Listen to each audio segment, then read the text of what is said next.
Fantastique histoire d'amour de Sophie Divry, paru aux éditions du Seuil. C'est un livre qui m'a été recommandé par d'autres libraires.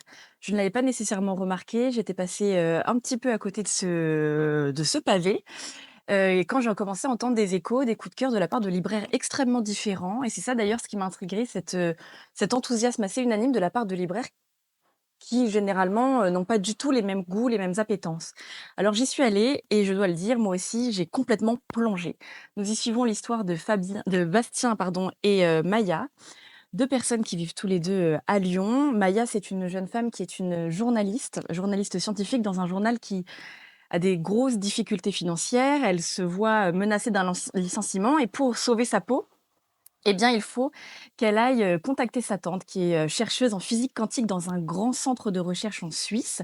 Ce grand centre de recherche expérimente, propose de nouvelles innovations régulières et donc, Maya se dit qu'avec elle, elle pourra peut-être obtenir l'article qui lui permettrait de sauver sa peau. Et puis nous suivons également Bastien. Bastien, c'est un inspecteur du travail qui a été quitté par sa femme il y a 2 ans, qui ne s'en remet pas, qui est un petit peu autocentré, il faut le dire, qui a des petits soucis d'alcool également, qui a un fond un peu dépressif, mais il faut dire que son quotidien d'inspecteur du travail le confronte aussi aux difficultés, à la noirceur parfois du monde du travail, à des employés qui n'en peuvent plus et donc ça n'est pas toujours évident. Et un jour, il est convoqué dans une usine pour aller, enquêter sur, ce qui s'apparente à une mort, un accident du travail. Un ouvrier a été retrouvé complètement broyé dans un compacteur. Alors, c'est ce qui s'apparente, comme je vous l'ai dit, à un accident du travail.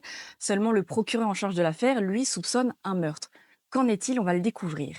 Ces 2 histoires ont lieu en parallèle. A priori, elles n'ont aucun lien, si ce n'est qu'elles se passent toutes les 2 à Lyon, si ce n'est qu'elles concernent des personnes qui ont une petite quarantaine d'années tous les 2 et qui sont dans des phases de leur vie où ça ne va pas extrêmement bien, mais pourtant, rien ne semble les lier. Évidemment, si. Alors, dans Fantastique histoire d'amour, ce que j'ai aimé, c'est qu'en fait, il y a tout. Il y a un style, c'est très bien écrit, il y a de l'humour, un humour un peu pince sans rire qui, moi, fait vraiment mouche. Il y a du rythme, il y a un thriller qui, tout d'un coup, prend place sans qu'on ne le voie venir. Il y a des personnages qui sont attachants, qui sont très bien construits. Et puis, il y a potentiellement cette fantastique histoire d'amour promise par le titre. J'ai été convaincue, j'espère que vous le serez également. C'est vraiment le plus beau roman de ces dernières semaines et de ces derniers mois.